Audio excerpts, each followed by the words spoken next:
सोचिए, एक गहरे अंधेरे में एक ऐसी डीप केव में फंसी हुई है एमी मारिया, जो एडवेंचर की दुनिया में नाम कमाना चाहती थी। लेकिन क्या उसे पता था कि ये एडवेंचर उसकी जिंदगी का आखिरी सफर साबित होगा? पानी के अंदर, अंधेरे में और मौत से कुछ कदम की दूरी पर। जानिए कैसे एक गलत फैसला उसकी जिंदगी को खत्म कर देता है। अगर आप इस डेंजरस इंसिडेंट को पूरी तरह देखना चाहते हैं तो अभी आई बटन पर क्लिक करें और जानें एमी मारिया के आखिरी एडवेंचर का सच। मॉसडेल केव ट्रेजेडी, एक दिल दहलाने वाली घटना। ये कहानी एक सबसे टेरिफाइंग केव ट्रेजेडी की है जिसने पूरी दुनिया को हिला कर रख दिया। ये घटना इतनी दर्दनाक है कि अगर आपको घुटन भरी जगह को देखने से डर लगता है या फिर आपको क्लॉस्ट्रोफोबिया है तो ये इंसिडेंट आपके लिए नहीं है, क्योंकि यह कहानी ऐसी है जिसे सुनकर आपके रोंगटे खड़े हो जाएंगे। 24 जून 1967 को 10 केवर्स ने मॉसडेल केव के अंदर एंटर किया। उनका पर्पस इस केव की मैपिंग करना और इसे एक्सप्लोर करना था।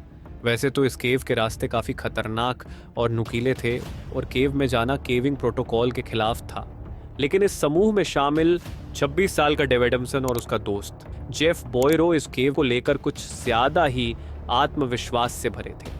इसकी वजह थी कि ये लोग पहले भी इस केव का कुछ हिस्सा एक्सप्लोर कर चुके थे, लेकिन इस बार जो होने वाला था उसका इन्हें अंदाज़ा नहीं था। इस गुफा के रास्ते इतने डेंजरस और टाइट थे कि उसमें रेंगते हुए या फिर शरीर को स्क्वीज करते हुए ही आगे बढ़ा जा सकता था। ये गुफा कीचड़ से भरी हुई और पानी के नीचे थी, जिससे इसके खतरनाक नेचर का अंदाज़ा लगाया जा सकता है। अब ये सभी लोग धीरे धीरे आगे बढ़ रहे थे। कुछ समय बाद उन्हें एक ऐसा रूम मिलता है जहां वे खड़े होकर थोड़ा आराम कर सकते थे। यहाँ से 4 केवर्स डर जाते हैं, जिनमें 2 लड़के और 2 लड़कियां थीं। वो तुरंत वहीं से वापस लौट जाते हैं। अब केवल 6 केवर्स ही आगे बढ़े। आपको बता दें कि डेव एडम्सन की मंगेतर मोराग फोर्ब्स भी एक केवर थी और उनकी शादी केवल 1 महीने पहले हुई थी। लेकिन मोराग फोर्ब्स इस रूम स्पेस से वापस लौट गई थी और केव के बाहर इनका वेट करने लगी। ये लोग शाम के 5 बजे केव के अंदर एंटर करते हैं। मौसम बादलों से घिरा हुआ था, लेकिन आगे क्या होने वाला था इसका कोई अंदाजा नहीं था। एडम्सन और जेफ अपने इक्विपमेंट के साथ आगे बढ़ रहे थे। उनके साथ बाकी के 4 साथी भी थे। इन 6 केवर्स में सबसे युवा माइकल रायन था, जिसकी उम्र केवल 17 साल थी। The dangerous path. अब ये सभी अपनी जर्नी स्टार्ट करते हैं। इनका पर्पस था फार मैराथन तक पहुंचना, जो गुफा का सबसे गहरा हिस्सा था। वहां तक पहुंचने के लिए रास्ता बहुत तंग और लंबा था, लगभग 3 फुटबॉल ग्राउंड्स के बराबर लंबा। इस तंग रास्ते से रेंगते हुए और अपने कंधों को स्क्वीज करते हुए ये सभी फार मैराथन तक पहुंच जाते हैं। यहाँ थोड़ी जगह थी जहां वे केवल अपना शरीर घुमा सकते थे, लेकिन इनका पर्पस था इस केव की आगे की मैपिंग करके इसे और एक्सप्लोर करना। फार मैराथन तक पहुंचना अपने आप में एक बड़ी अचीवमेंट थी, क्योंकि अब तक यहां केवल कुछ ही लोग पहुंचे थे। Death awaits inside the cave. ये सभी गुफा के इतने अंदर पहुंच चुके थे कि उन्हें बाहर क्या हो रहा है इसका अंदाजा नहीं था। बाहर मौसम करवट बदलता है और जोरदार बारिश शुरू हो जाती है। मोराग फोर्ब्स, जो गुफा के बाहर उनका इंतजार कर रही थी, बारिश को देखकर चिंतित हो जाती है। वह गुफा के अंदर जाकर भी देखती है, शायद उसे ये लोग मिल जाएं, लेकिन ये लोग इतने अंदर जा चुके थे कि मिलने की कोई संभावना नहीं थी। बारिश इतनी तेज थी कि गुफा के अंदर तेजी से पानी भरने लगा। अब मोराग फोर्ब्स के पास मदद बुलाने के अलावा कोई और विकल्प नहीं बचा था। वह तेजी से फार्म हाउस की तरफ भागती है और वहां से मदद की गुहार लगाती है। The rescue mission and the horrifying scene. जैसे ही रेस्क्यू टीम को सूचना मिलती है, वे तुरंत अपनी सीनियर टीम्स को सूचित करते हैं। अब पूरी तरह से एक फुल फ्लेज्ड रेस्क्यू टीम गुफा के पास पहुंच चुकी थी। संडे दोपहर का समय था, लेकिन गुफा के बाहर का मंजर देखकर सभी के होश उड़ गए। गुफा के एंट्रेंस पर बारिश के पानी से एक पूरी झील बन चुकी थी और पानी तेजी से केव के अंदर घुस रहा था। केव के अंदर डेव एडम्सन और उसके साथी जिंदगी और मौत के बीच संघर्ष कर रहे थे।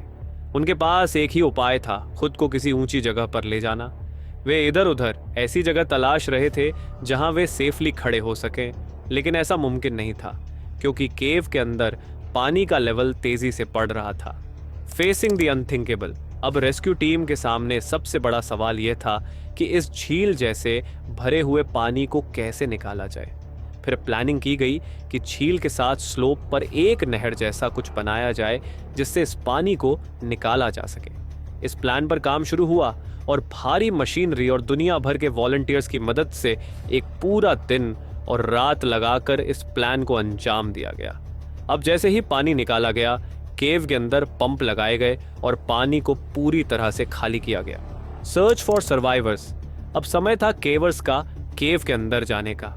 सबसे पहले केव में एंटर करता है जिम आयर, जो 41 साल का एक ब्रिटिश केवर है। उसके पास इस केव के बारे में काफी अनुभव था, लेकिन यह हैरान करने वाली बात है कि जिम आयर वह इंसान था जिसे डेव एडमसन ने इस केव के साहसिक कार्य पर चलने के लिए बुलाया था, लेकिन जिम ने खतरनाक केव में जाने से मना कर दिया था। अब जब उसका दोस्त डेव एडमसन इस गुफा में फंसा हुआ था, तो जिम आयर के लिए खुद को रेस्क्यू टीम का हिस्सा बनाना और जरूरी था। जिम और बाकी केवर्स केव के अंदर रेंगते हुए आगे बढ़ते हैं, लेकिन केव में रास्ते बड़े तंग थे और अब केव एक कीचड़ से भरी हुई जगह में बदल चुकी थी। Tragedy unfolds. फार मैराथन तक पहुंचते ही रेस्क्यू टीम को 2 शव मिल जाते हैं, लेकिन अभी भी 4 शवों का पता लगाना बाकी था। केव के अंदर और आगे जाना एक जोखिम भरा काम था, लेकिन जैसे जैसे वे बढ़ते गए 3 और शव मिलते हैं। अब केवल एक शव बचा था जो जॉन ऑगडन का था। रेस्क्यू टीम का अनुमान था कि शायद जॉन ऑगडन कुछ आगे जाकर मिल जाए, लेकिन सभी एफर्ट्स के बावजूद उनका कोई पता नहीं चला। तभी अचानक बाहर से रेस्क्यू टीम को खबर मिलती है कि पंपों ने काम करना बंद कर दिया है। तुरंत बाहर निकलने का फैसला लिया जाता है। The aftermath. रेस्क्यू टीम ने फैसला लिया कि जॉन ऑगडन भी अब तक मर चुका होगा, क्योंकि एक पानी से भरी केव में जहां पहले ही 5 लोग मर चुके थे, वह कैसे बच सकता था। आखिरकार रेस्क्यू टीम और डॉक्टर्स ने जॉन ऑगडन के परिवार से अनुमति मांगी कि इसे केव के अंदर ही दफन कर दिया जाए, ताकि इसको रेस्क्यू करने के चक्कर में किसी और की जान न चली जाए। अब फैमिली वाले भी परमिशन दे देते हैं और जॉन ऑगडन को हमेशा के लिए केव के अंदर ही दफन कर दिया जाता है। इस घटना के बाद ये केव हमेशा के लिए सील कर दी गई थी। आज भी इस केव के बाहर एक बोर्ड लगा है, द फाइनल कंक्लूजन। इस मॉसडेल केव ट्रेजेडी ने पूरी दुनिया को झकझोर कर रख दिया। यह घटना न केवल दर्दनाक थी, बल्कि यह एक चेतावनी भी थी कि नेचर के खतरों को कभी भी हल्के में नहीं लेना चाहिए। आज भी इस गुफा के बाहर एक बोर्ड लगा है जिसमें उन बहादुर केवर्स के नाम अंकित हैं जिन्होंने अपनी आखिरी यात्रा पर इस केव में एंटर किया और फिर कभी वापस नहीं लौटे। दोस्तों, ऐसी वास्तविक घटनाओं पर हमने कई वीडियो बनाए हैं। आप हमारे चैनल को सब्सक्राइब कर हमें सपोर्ट करें और हमारी फैमिली का हिस्सा बने।